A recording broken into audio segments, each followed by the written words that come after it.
Глава 19. Утраты. Горечь сиротства. Весной 1172 или 1173 года вдовы Амбагай-хана Арбай и Сахатай согласно обычаю поехали на кладбище, в землю предков, чтобы совершить традиционную тризну.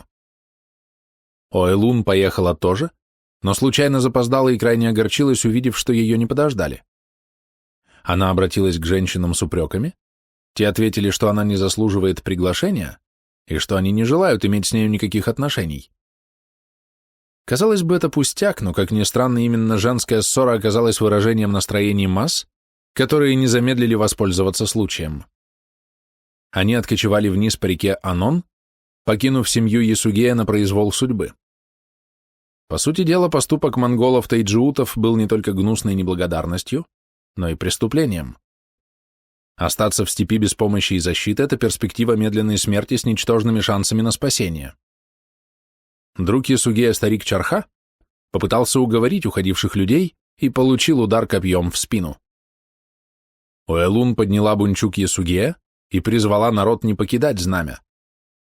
Многие усовестились и вернулись, но ненадолго. Вскоре они опять ушли вслед за остальными. Но каков же был мотив у ушедших? Он был крайне прост и подл. Ключ иссяк, бел камень треснул, сказал Тадаен Гертай, ударивший копьем верного Чарху. Эта монгольская пословица означала крах чего-либо. А поддержать ослабевшего и нуждающегося в помощи обывателю противопоказано. Обыватель степной или городской будет ползать на животе перед богатырем, но расплатится за свое унижение с его вдовами и сиротами. Так семья Борджигинов превратилась в людей длинной воли, хотя и вопреки своей воле. То, что дети Ясугея остались живы, заслуга Оэлун, ведь старшему ее сыну в это время было только 11 лет, а младшей дочке 1 год. Скот Ясугея тайджиуты угнали, единственной пищей, которой Оэлун и вторая жена Ясугея, Сачихел, кормили своих сыновей, были мучнистые клубни саранки и острые, похожие на чеснок, корни черемши. Когда дети подросли, они стали ловить рыбу в Аноне и из детских луков стрелять дров и сурков. Но для того, чтобы прокормиться таким образом, приходилось забыть слово «отдых», потому что на зиму надо сделать запас. И этот кошмар продолжался 5 или 6 лет. Можно только приблизительно вычислить, что около 1178 года, плюс-минус 2 года, когда Темуджину было 16 лет, а его брату Хасару 14, у семьи Борджигинов уже было 9 соловых меринов, луки и достаточное количество стрел. К этому времени подросли и дети Сачихел, Бектер и Бельгутей, ровесники Темуджина и Хасара. Источники не сообщают об отношениях семьи Борджигинов с другими монгольскими племенами. Но ведь долина Анона не планета в космосе, и, следовательно, дети Ясугея были не совсем одиноки. Так в 1173 году 11-летний Темуджин играл вальчики, бабки, на льду Анона с Джамухой, членом знатного рода племени джаджиратов. Весной того же года они обменялись стрелами и поклялись друг другу в верности, как анды-побратимы. Трогательный обычай побратимства, унаследованный монголами от далеких предков и ставший в XII веке почти анахронизмом, заключался в крепкой и постоянной взаимовыручке «анды как одна душа». Эти слова были ими услышаны от стариков, и они их запомнили на всю жизнь. Братоубийство. И вот начинается пора загадок. В 1178 или 1179 году Темуджин и Хасар убили своего сводного брата Бектера. И главное, из-за чего? Из-за пустяков. Вот на это-то и следует обратить внимание. Бектер был самым сильным из братьев и, пользуясь своим влиянием на Бельгутея, обращался с Темуджином и Хасаром безобразно.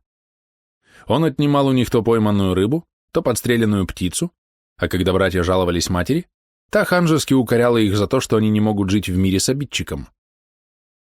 Однажды Темуджин и Хасар подкрались к Бектеру, сторожившему табун с луками наготове. Бектер, понимая, что обречен, будто бы сказал: «Думаете ли вы о том, с чьей помощью можно исполнить непосильную для вас месть за обиды, нанесенные тайджиутскими братьями?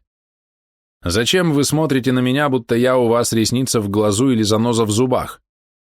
В минуты, когда у нас нет друзей, кроме своих теней, нет плети, кроме бычьего хвоста. Не разоряйте моего очага, не губите Бельгутея. И, сев на корточки, дал себя застрелить.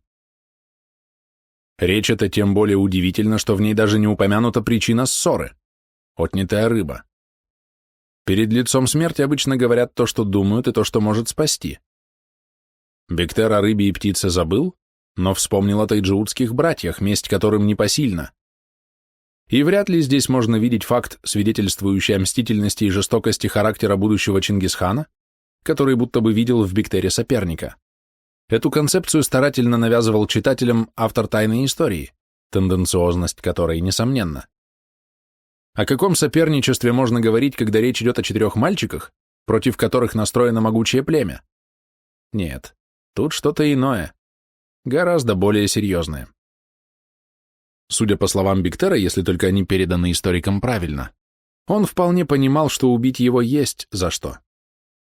Но за неуживчивость не убивают, особенно когда можно просто разъехаться.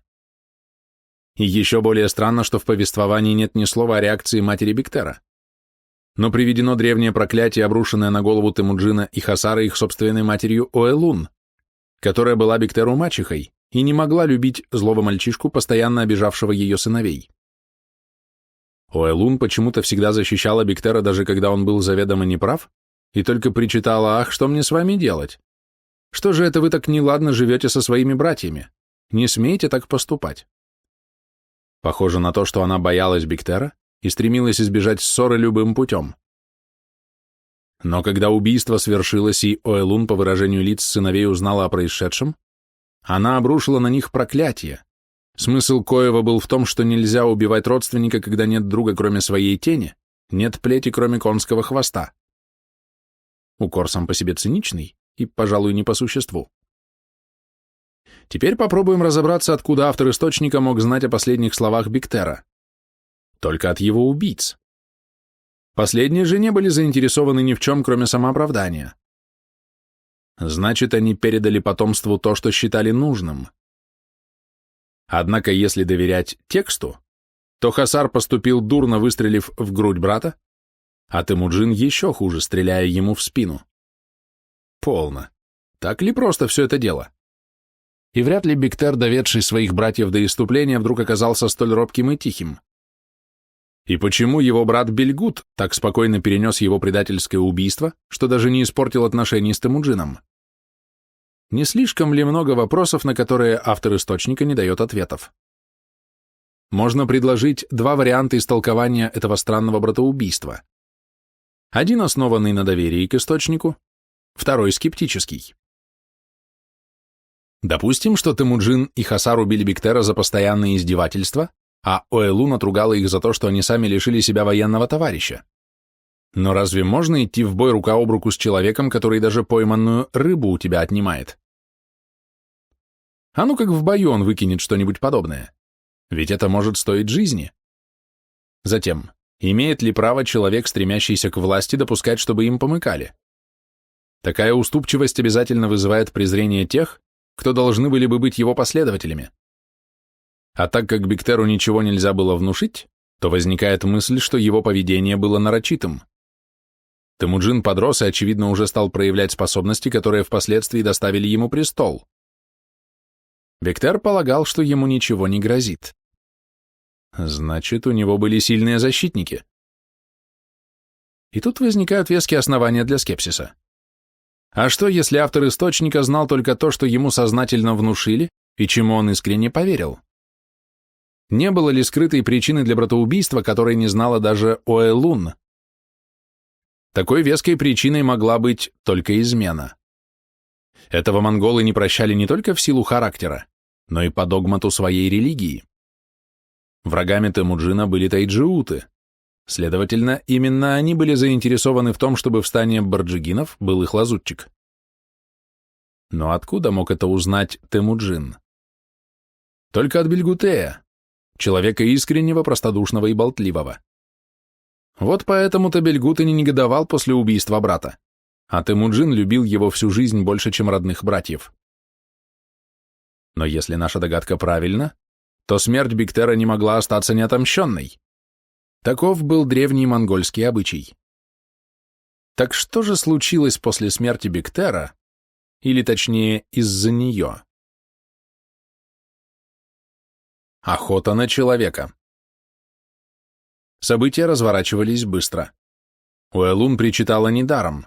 Глава тайджиутов Таргутай Кирилтух со своими тургаутами, стражей, нагрянул на становище барджигинов, но не застал их врасплох. Матери и дети бросились в тайгу и укрылись в укреплении из поваленных деревьев, которое быстро соорудил Бельгутей. Хасар, стреляя из лука, удерживал неприятеля на расстоянии, но тайджиуты не обращали на него внимания и кричали: «Выдайте нам Темуджина, других нам не надо». Если до этого могли быть сомнения в том, что Биктер занимался шпионажем, то теперь для них места не осталось. И следил он не за всей семьей, а только за Темуджином, потому что на Хасара, также принимавшего участие в убийстве шпиона, тайджиуты внимания не обращали, хотя он стрелял в них. Незаурядность Темуджина открылась слишком рано, а это ничего, кроме неприятностей, не приносит. Темуджину оставалось только одно — бежать в горный лес. Чаще на монгольских горах до того густые, что, не зная звериных тропинок, пройти в лес нельзя. Но есть в лесу нечего. И хотя Темуджин 9 дней переносил голод, ему пришлось спуститься в долину. А там его ждали дозоры тайджиутов, которые привели пленника к Таргутаю Кирилтуху. Но этот добрый человек опять спас жизнь сыну своего друга. Он подверг его законному наказанию, то есть заменил смерть колодкой на шее и запрещением ночевать более одного раза в одной юрте. Несчастный мальчик должен был скитаться из юрты в юрту, вымаливая, чтобы его покормили и напоили, потому что колодник не может есть и пить без посторонней помощи. Тайджиуты полагали, и не без оснований, что юноша, попавший в плен, обязан потерять самообладание и надежду на спасение. Так бы оно и было, если бы Темуджин был как все, но ведь тогда его не стоило бы преследовать. 16-го дня первого летнего месяца в полнолуние тайджиуты справляли очередной праздник и, как водится, выпили изрядно. Темуджина в этот день сторожил какой-то слабосильный парень, который не принял участия в общей выпивке. Темуджин подождал, пока пирующие разошлись спать, и тогда, развернувшись, ударил своего стража по голове той самой колодкой, которая сжимала его шею. Тот упал, а Темуджин бросился бежать. Сначала в лес на берегу Анона, а потом к реке, где лег на мелком месте, пустив колодку по течению. Парень, стороживший пленника, очухавшись, закричал: «Упустил я колодника!» И тайджиуты бросились искать беглеца. Луна освещала лес, и было светло, как днем. И вот Темуджин увидел, что прямо над ним стоит человек и смотрит ему в лицо. Это был Сарган Шира из племени Сулдус, находившегося в подчинении у тайджиутов. Некоторое время они смотрели друг другу в глаза, а потом Сарган Шира сказал: «Вот за то-то тебя и не любят твои братья, что ты так сметлив. Не бойся, лежи так, я не выдам», и уехал дальше. Не найдя беглеца, тайджиуты стали советоваться. Сарган Шира предложил пройти каждому по своему пути обратно, тщательно осматривая местность, и, проходя мимо Темуджина, бросил ему: «Твои братцы тут точат на тебя зубы, но не бойся, лежи». И проехал. Нетрудно понять, что поиски результата не дали. Тайджиуты разошлись спать, решив, что человек в колодке далеко не уйдет. Когда преследователи разошлись по юртам, Темуджин вылез из воды и пошел искать юрту Сарган-Ширы. Он легко ее обнаружил по шуму от мутовки при сбивании кумыса. Сарган-Шира был напуган до полусмерти, но его сыновья Чимбай и Чилаун сказали: «Когда хищник загонит пташку в чащу, то ведь и чаще ее спасает». Они сняли колодку с шеи узника и сожгли ее в огне очага, а самого Темуджина спрятали в повозке, нагруженной шерстью, поручив заботу о нем своей сестренке Хадаан, наказав ей не проболтаться. 3 раскаленных летних дня и 3 душные ночи лежал Темуджин под грудой шерсти. На 3-й день тайджиуты, обыскивая все становище, пришли к юрте Сарган-Ширы и стали раскидывать шерсть на телеге. Но Сарган-Шира, побуждаемый вполне понятным страхом, сказал им: «В такую жару разве можно вытерпеть лежа под шерстью? Это показалось столь убедительным, что тайджиуты спустились с телеги и ушли. Поведение тайджиутов как нельзя лучше характеризует образ жизни монгольского кочевья старого типа, полное отсутствие дисциплины и вялое отношение к общественным задачам. Тайджиутские мужи не могли не понимать, что беглец стоится где-то близко и убежать пешком не может. Стоило им выставить дозоры, которые бы взяли под наблюдение окрестности кочевья, и пленник был бы пойман. Но вместо этого они вернулись к своим привычным делам, а скорее всего разошлись по домам отдыхать. И не нашлось вождя, который заставил бы воинов преодолеть привычную лень. Это спасло Темуджина. Сарган-Шира постарался как можно скорее отделаться от гостя, который чуть было не погубил его, словно ветер, развеивающий пепел. Для Сарган-Ширы, как, впрочем, и для всей его семьи, был единственный способ остаться живым — помочь Темуджину спастись. Поэтому Сарган-Шира привел яловую соврасую кобылицу, сварил полуторагодовалого ягненка, наполнил водой бурдюк и добавил к этим дарам лук и 2 стрелы. Но ни седла, ни огнива он не дал Темуджину, хотя великолепно знал, насколько нужно в пути то и другое. Последнее показывает, насколько рискованно было в те времена хранить чистую совесть. Темуджина могли настичь на дороге, но тогда Сарган-Шира от своего участия в побеге мог отпереться. Лошадь беглец мог поймать на пастбище, мясо и бурдюк украсть, потому что малоценные предметы часто оставляли вне юрты. Лук вообще запрещалось вносить в чужой дом. Его клали на верхний карниз входной двери. Утащить лук оттуда не составляло никакого труда. Но седло хранили дома, а огниво носили при себе. Обе эти вещи имели вполне индивидуальный облик, что делало их неоспоримыми вещественными уликами. Поэтому Сарган-Шира оставил Темуджина без огня и седла, но Темуджин никогда этого не ставил ему в вину и даже, став ханом, запретил произносить упреки по адресу своего спасителя. Сначала Темуджин добрался до места, где стояла его разрушенная юрта, а потом по следам нашел свою семью, не чаявшую увидеть его живым. Барджигины двинулись дальше и укрылись на южном склоне хребта Бурхан-Халдун, где их не смогли отыскать тайджиуты. Одно это уже показывает, что Бектер был убит не напрасно. Некому стало доносить врагам о местопребывании семьи. В этом эпизоде привлекает внимание не столько авантюрный сюжет, сколько четкая разница поведенческих стереотипов старого и молодого поколений. Пожилые, Таргутай Кирилтух, Сарган-Шира и их сверстники, люди добродушные, отзывчивые и довольно инертные. Им легче не сделать, нежели совершить, а начав дело, они его до конца не доводят. Убежал Темуджин неизвестно куда, ну и пусть его, а нам искать некогда. Это типичная психология обывателя. В деревне, в городе, в степи она одна и та же. Молодежь этого поколения совсем иная. Не только Темуджин и его братья, но и дети Сарган-Ширы инициативны, верны своим принципам, упорны и без страха идут на смертельный риск. Если бы такими были соратники Амбагай-хана, то он не умер бы пригвожденным к деревянному ослу. Его бы либо выручили, либо так отплатили бы джурдженям, что отбили бы у них охоту к завоеваниям. И то, что это не единичные случаи, которые бывают постоянно, но редко, мы увидим из дальнейшего описания, посвященного тем годам, когда эти юноши подросли и начали действовать самостоятельно. А пока они питаются тарбаганами да сусликами и копят силы, вернемся к биографии Темуджина, единственной освещенной источниками. Это еще не жизнеописание, а рассказ о жизни небогатого монгольского юноши, лишенного поддержки и заступничества, но полного энергии и мужества. Первый дружинник. Мирное и одинокое существование семьи Барджигинов было нарушено внезапной бедой. Грабители угнали 8 соловых меринов и скрылись. Темуджин бросился в погоню на последней лошади, уцелевшей, потому что Бельгутей ездил на ней охотиться. Погоня по следу продолжалась 7 дней, то есть пришлось проехать около 200 километров. В пути Темуджин встретил молодого пастуха Боорчу, сына Нахубаяна, вполне состоятельного монгола.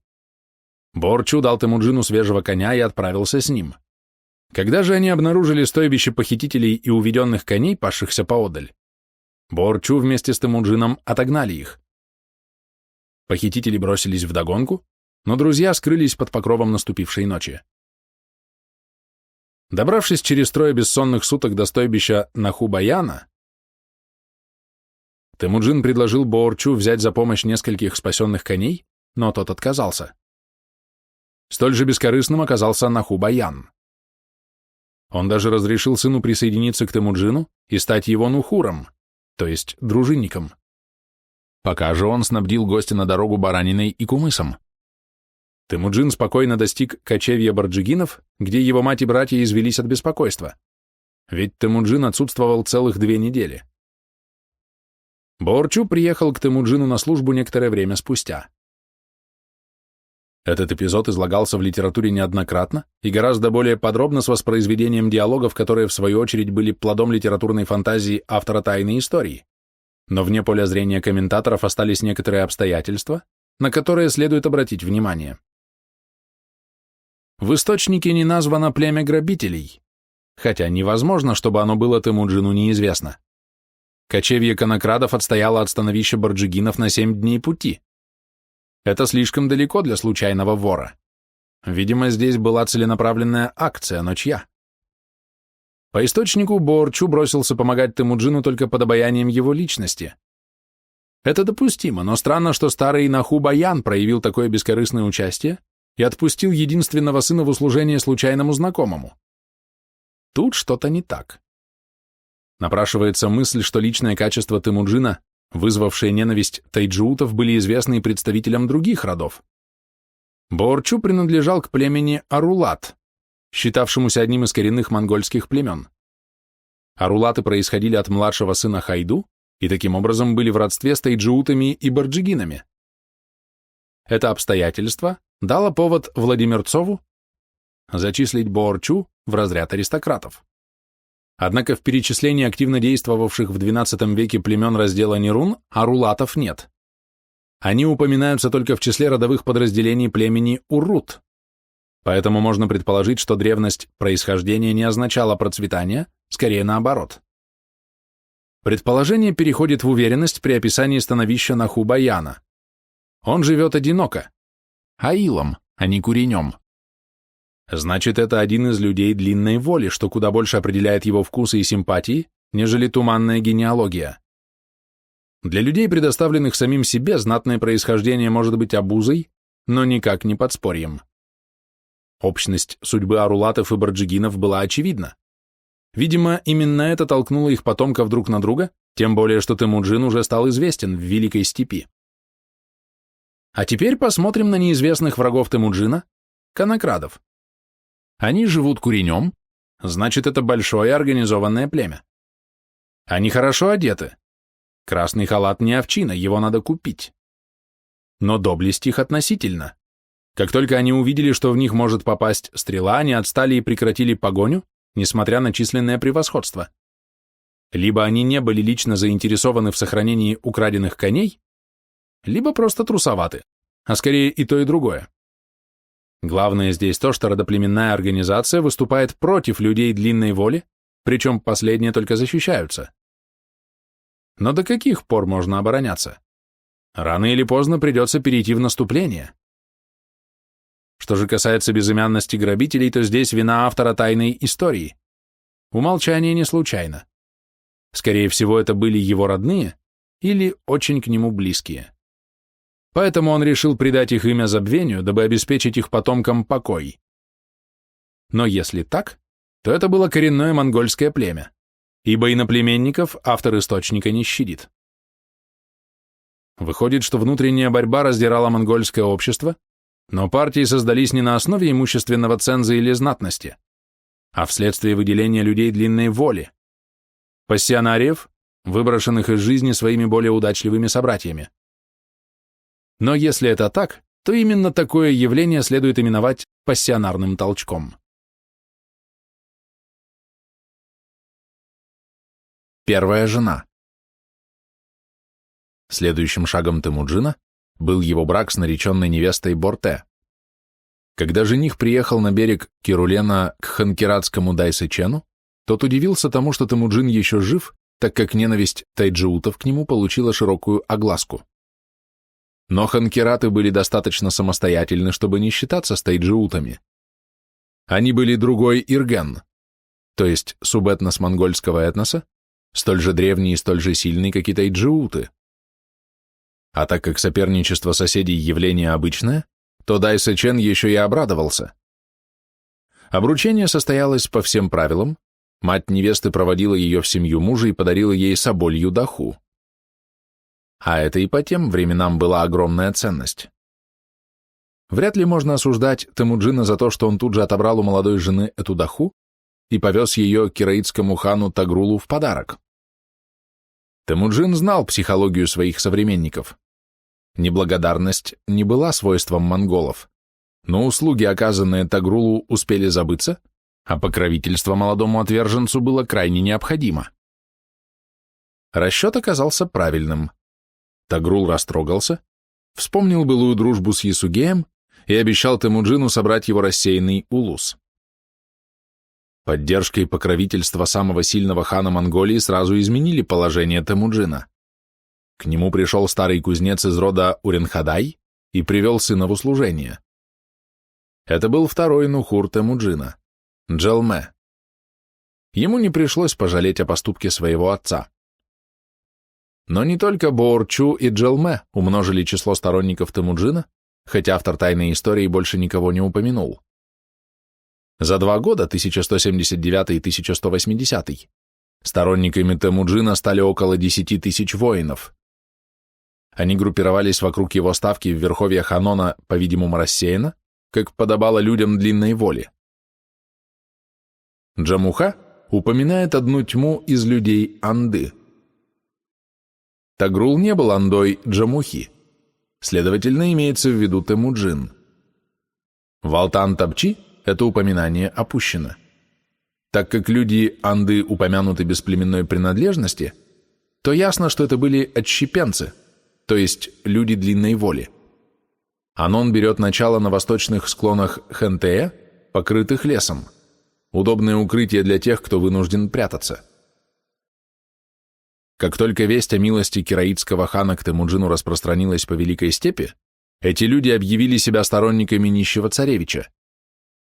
Соболья даха окупилась сверх меры. По сути дела, Темуджин не стал ни ханом, как Тагрул, ни вождем племени, каким был его отец, ни даже богатым человеком, потому что никто из новоявленных сторонников не был его данником или слугой. Темуджин стал знаменем создавшейся, но еще не оформившейся партии, человеком, от которого ждали многого, но не давали ему ничего. Положение его стало еще более острым, и неприятности не замедлили воспоследовать. Степная вендетта. Обычно беда приходит неожиданно и не оттуда, откуда ее ждут. Темуджин и его родня летом 1180 года ожидали нападения тайджиутов, поэтому они откочевали с Анона на истоки Керулена, подальше от своих недругов. Но это не помогло. Однажды ранним утром, когда начинает желтеть воздух, Хаахчин, служанка матушки Оэлун, услышала, как от конского топота дрожит земля. Решив, что это едут тайджиуты, она немедленно разбудила хозяев. Те подготовились встретить именно их. Поймали 9 лошадей, пасшихся неподалеку, и сели. Оэлун с дочкой Темулун на одну лошадь, Темуджин на другую, затем Хасар, Хачиун, Темуге, Бельгутей, Боорчу и Джелме. А одну лошадь оставили заводной, так что Барте лошади не досталось. Остановимся и подумаем, не слишком ли помыкал Темуджин молодой женой. И даху он у нее отнял, и во время набега врагов покинул. Хорошо ли это? И если это было так, то почему именно Темуджин снискал в столь молодые годы преданность и симпатии одних и зависть и ненависть других? В чем тут дело? Напомним, что барджигины ждали набега тайджиутов, своих соплеменников и даже родичей. В те времена в семейных стычках женщине из чужого иргена ничто не грозило. А Барте была ханкератка по крови, на что факт замужества не влиял. Если бы нападавшие были тайджиутами, то Барте вместе со старой Хаахчин и матерью Бельгутея Сачихел пересидела бы набег в юрте. Но напали не тайджиуты, а меркиты. Они проделали путь свыше 300 километров, чтобы захватить барджигинов врасплох, и своей цели почти достигли. От среднего течения Селенги до истоков Кирулена, восточный склон Хентея, 300 километров по прямой. Но если учесть неизбежные изгибы дороги, то будет в 1,5-2 раза больше. Однако настороженность и привычка быть преследуемыми сказались, и барджигины скрылись на горе Бурхан в лесистом Хентее. Предусмотрительная Хаахчин решила, что хотя Тайджиут и Барте не убьют, но молодые воины для красивой женщины всегда опасны. Поэтому она скрыла Барте в крытом воске, запрягла в него пестрого быка и поехала к бору, темневшему на склонах долины в первых лучах рассвета. Однако воины обыскали вазок, нашли Барте и увезли всех 3 женщин, говоря, что это воздаяние за похищение Оэлун Ясугеем. Похищения меркитам было мало. Они бросились искать Темуджина. Но в лесной чаще, где сытому змею не проползти, меркиты оказались бессильны. Бросив бесплодную погоню, меркиты повернули коней домой. Темуджин послал на разведку Бельгутея и Боорчу. Те следили за меркитами 3 суток и выяснили, что это были 3 племенных вождя – Тахта-беги, Даир-Усун и Хаатай-Дармала во главе 300 всадников. Набег их был интерпретирован как месть за похищение Оэлун, но уж очень она запоздала, на целых 20 лет. И почему меркиты так искали в лесной чаще Темуджина? Видимо, им было нужно его убить. Но для чего? То, что непонятно нам, было ясно современникам событий, и в первую очередь самому Темуджину. В молитве или речи, произнесенной им после ухода меркитов, звучат трагические ноты. Бурхан-Халдунам, название горы, поросшей лесом в Хентее, изблевана жизнь моя, подобная жизни вши. Защищена жизнь моя, подобная жизни ласточки. Великий ужас я испытал. И он повелел потомкам поклоняться этой горе как святыне. Самое удивительное, что никто из монголов XII-XIII веков не расценил поведение Темуджина как трусость или слабодушие. Наоборот, бегство в горы рассматривалось как подвиг, а пленение покинутой жены как неприятность, не более.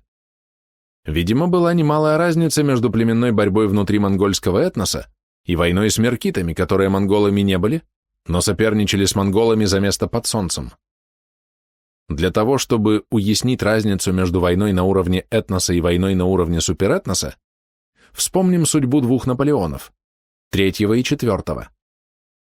Первый после капитуляции в Седане был освобожден и коротал конец жизни в Англии. Второй, попавшись с Зулусом, был тут же заколот ассигаями.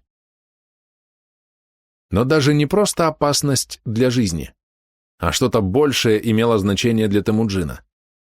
Это будет видно из того, что похищение Барте вызвало те же последствия, что и похищение Елены Спартанской Парисом. Только монголы оказались куда оперативнее ахейцев, и война не затянулась.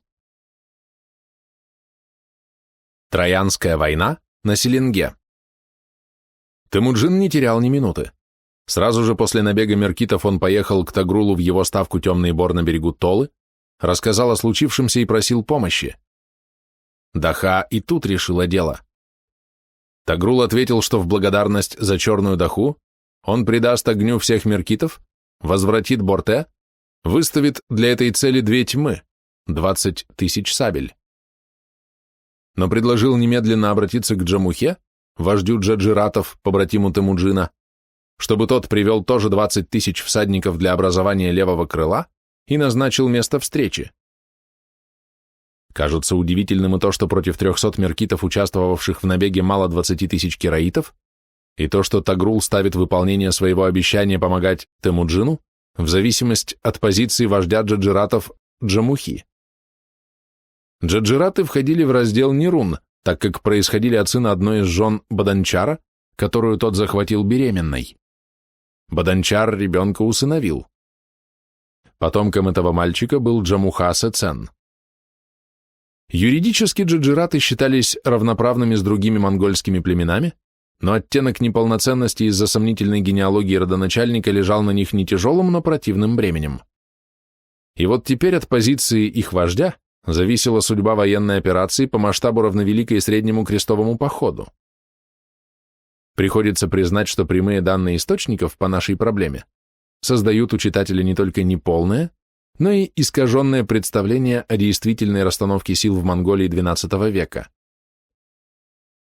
Темуджин послал к Джамухе Хасара и Бельгутея напомнить о принадлежности к одной большой семье, передать обращение Тагрула и просить выставить 20 тысяч воинов для освобождения Борте. Все это выглядит похожим на мобилизацию ахейских базилевсов для возвращения Елены Прекрасной, с той лишь разницей, что Елену спасали вопреки ее желанию. Мотив, по которому Джамуха должен был поднять в поход свой народ, только общемонгольский патриотизм. Однако этого оказалось достаточно. Джамуха согласился привести одну тьму, а вторую составить из людей Анды, то есть Темуджина. На то мы порешили. Темуджин послал уведомление кираитам и через некоторое время соединился с Тагрулом и его братом Джагамбу, тибетский титул, присвоенный этим принцем. Как ни странно, войско Темуджин не привел, но когда союзники с трехдневным опозданием прибыли к месту встречи, то Джамуха их ждал во главе 2 туменов, своего и темуджиновского. Видимо, влияние джаджиратского вождя среди монголов было больше, чем у кого бы то ни было. И когда Джамуха взял на себя составление диспозиции и командование, то против такой инициативы никто не возразил. Тумен, буквально 10 тысяч воинов, число условное. Часто эти дивизии были в неполном составе. Даже в этом случае монголов и кираитов было около 30 тысяч, то есть в 100 раз больше, чем напавших меркитов. Но и при таком численном перевесе монголы стремились использовать фактор внезапности. Надо думать, за спиной у меркитов были большие силы из людей, настроенных к монголам дурно, и монголы это знали. Видимо, меркиты были не монголы или тюрки, а тогда остается только самодийская группа, коей их и следует причислить. И ведь вот что любопытно. Огромная армия, равная тем, с которыми Чармагун завоевал Иран, а Батый прошел насквозь через Русь, была приведена в действие не для покорения меркитов, а согласно официальной версии для возвращения 3 пленных женщин. Хотя Джамуха и заявляет, что налетим и в прах сокрушим, весь народ до конца истребим, но это похвальба. Далее мы увидим, что никто из 4 воевод к достижению этой цели не стремился. Наоборот, к походу готовились чрезвычайно тщательно, но крайне быстро, чтобы сохранить преимущество внезапности. А меркиты почему-то контрудара не ждали. Трудно объяснить это легкомыслие их вождей, потому что впоследствии Тахтабеги и Даир-Усун проявили себя как незаурядные полководцы. Они рассредоточились, очевидно не предполагая, что Темуджин сможет поднять против них своих соплеменников. Это их погубило. Монголо-кираитская армия выступила из урочища Батагон-Борджи, с верховий Анона, когда полынь пожелтела, рыбаки приступили к осеннему лову, а охотники к промыслу соболя. Быстро добравшись до реки Хилок, монголы были вынуждены переправляться не вплавь, что было бы скорее, а на плотах, чтобы промокшие люди не застыли на ветру. Здесь они потеряли темп наступления, а меркитские рыбаки и охотники, завидев подходившего к реке врага, бросили свои занятия и поскакали, чтобы предупредить своих соплеменников. Благодаря этому Тахтабеги и Даир-Усун, а также весь меркитский улус, в панике бежали вниз по долине Селенги.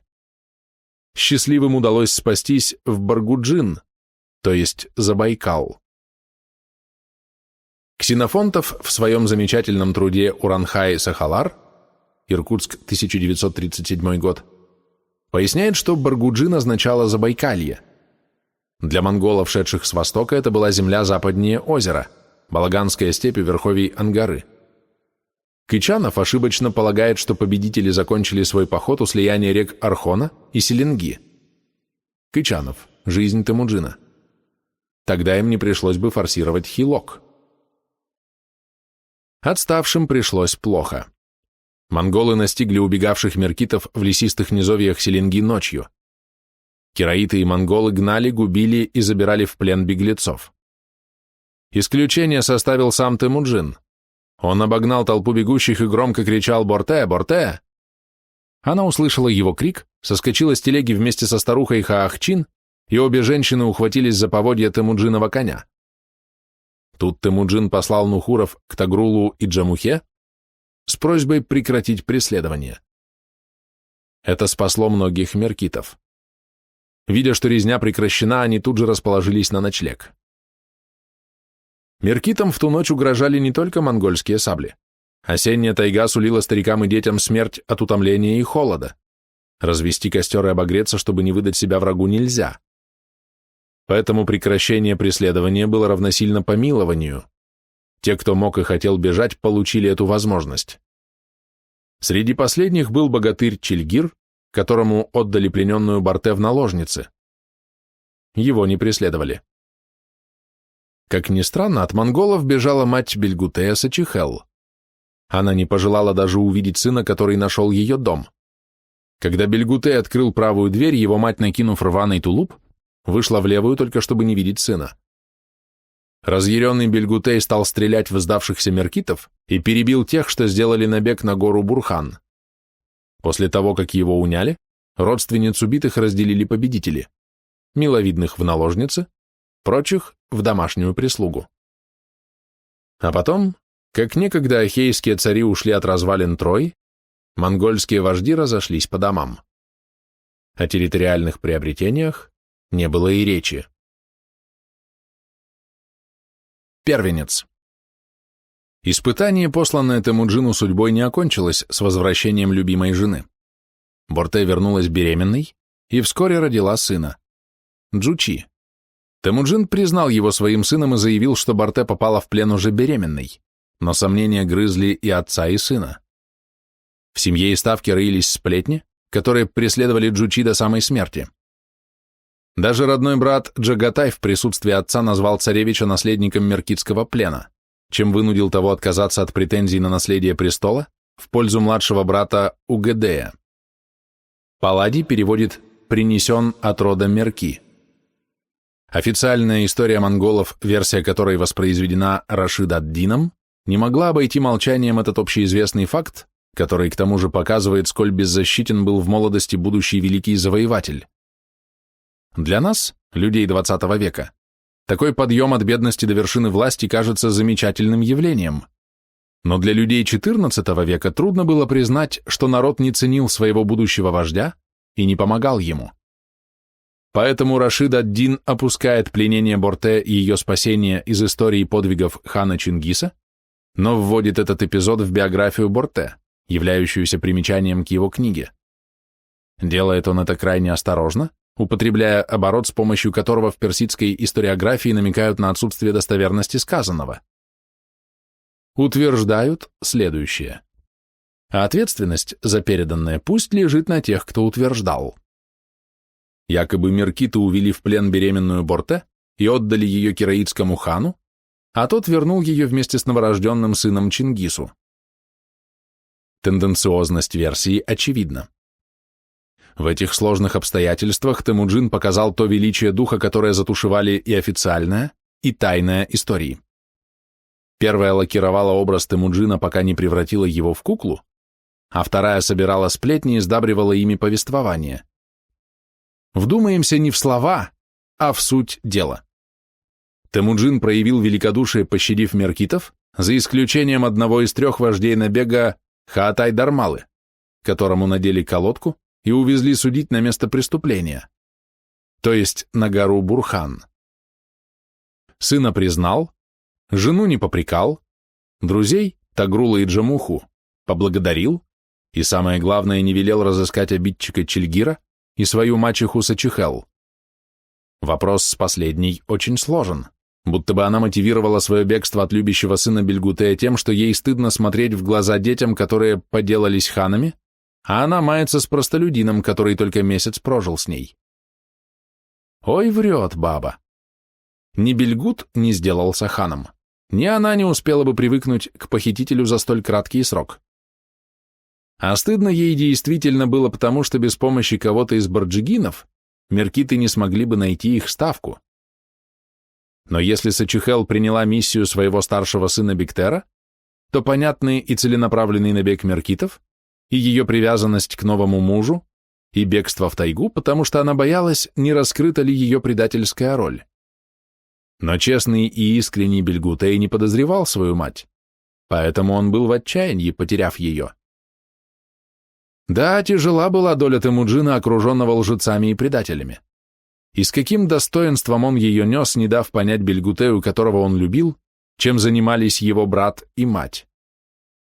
Такая выдержка ради стремления к цели и есть характерная черта пассионарного человека. Смена поколений. А теперь поставим вопрос иначе. Что думали меркитские вожди, бросая 300 всадников в набег на целый народ? Как могли они не ждать контрудара? А ведь они не приняли никаких мер предосторожности. Простительно ли такое легкомыслие? Однако вспомним, как вели себя монголы 20 лет назад, когда они потеряли Амбагай-хана, предательски выданного татарами на казнь. Выбрали нового хана и напились. А после смерти Ясугей-Богатура разграбили имущество его сирот. Сирот! Таких врагов меркиты не опасались. Но прошли годы, и число пассионариев в популяции возросло. Соответственно, изменился и характер этноса. Равнодушие перестало быть нормой поведения. Более того, оно стало презренным. За обиду одной монголки 40 тысяч воинов сели на коней, и уговаривать их было не нужно. Конечно, не все они искали выхода, обуревавшей их энергии. Наверное, многие из них могли бы, подумав, остаться дома и есть жирную баранину. Но думать им было некогда. Энергичные и горячие энтузиасты в их среде создали такое настроение или такое напряжение биополя этносоциальной системы, что оставаться в юрте стало позорно. А после того, как воины встали в строй, их вовлекла лавинообразная инерция системы, приведенной в движение, остановить которое до достижения цели мог только равновеликий встречный удар.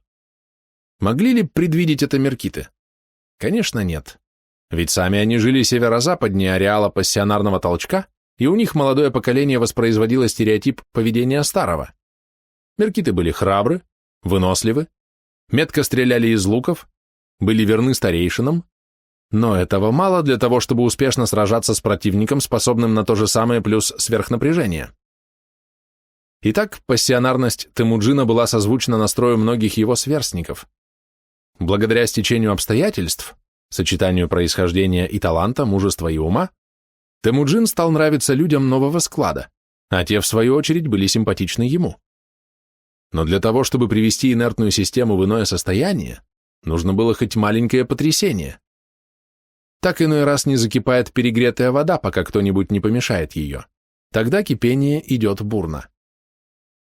Таким помешиванием оказался поход на меркитов. Люди длинной воли вдруг поняли, что поддержать симпатичного царевича можно, только рискуя жизнью. Риск же был их стихией. И тогда начался процесс, который стимулировали кираитский хан и джаджиратский вождь, видимо, не предполагая, к чему это приведет. Но они были не одиноки. Есть аутентичные сведения, хотя и анонимные, но заслуживающие доверия. В то время существовал некий мудрый и проницательный старец из племени Баяут. Он сказал, Сечебики из племени Кият-Юркин имеет стремление к власти, но это дело не его. Это был предок Мамая, а его род соперничал с барджигинами. Джамуха Сечену, который постоянно сталкивает друг с другом людей и пускается в лицемерные ухищрения различного рода, чтобы продвинуть свое дело вперед, это также не удается. О двойственности поведения Джамухи читайте в книге Гумилева «Поиски вымышленного царства». Джучибера, иначе говоря, Джучи-Хасар, брат Чингиса, тоже имеет такие же стремления. Он рассчитывает на свою силу и искусство метать стрелы, но ему это также не удастся. У Ала-Кудура из племени меркитов, обладающего стремлением к власти и проявившего известную силу и величие, также ничего не получится. Этот же Темуджин, то есть Чингисхан, обладает внешностью, повадкой и умением для того, чтобы главенствовать и царствовать, и он, несомненно, достигнет царственного положения. Эти речи он говорил согласно монгольскому обычаю, рифмованной и иносказательной прозой. Старец из племени Баяут перечислил далеко не всех претендентов на исключительное положение в монгольском обществе конца XII века. Был еще кираитский царевич Илха-Сенгун. Был жрец черной веры Какачу, присвоивший себе титул Теб-Тенгри, образ неба. Чуть было не осуществивший государственный переворот в 1206 году. В персидском переводе Бут-Тенгри. Был найманский принц Кучлук, биография которого могла бы стать сюжетом приключенческого романа. Был Тахтабеги, меркитский вождь, отдавший свою жизнь и жизнь своих сыновей за свободу своего племени. Были Джебе, искусный стрелок, Субутай, замечательный стратег, Шики-Хутуху, первый монгольский грамотей, и многие другие, имена коих не сохранила история. Это показывает, что не личные способности Темуджина, добрые или злые, послужили причиной грандиозных событий, связанных с его именем. Больше того, когда Чингис очутился в Джурдженском плену, видимо, около 1185-1196 годов, процесс нарастания пассионарности не прекратился, и в 1201 году перешел в решительную борьбу, гораздо более ожесточенную, чем феодальные и межгосударственные войны. Это было начало монгольской истории.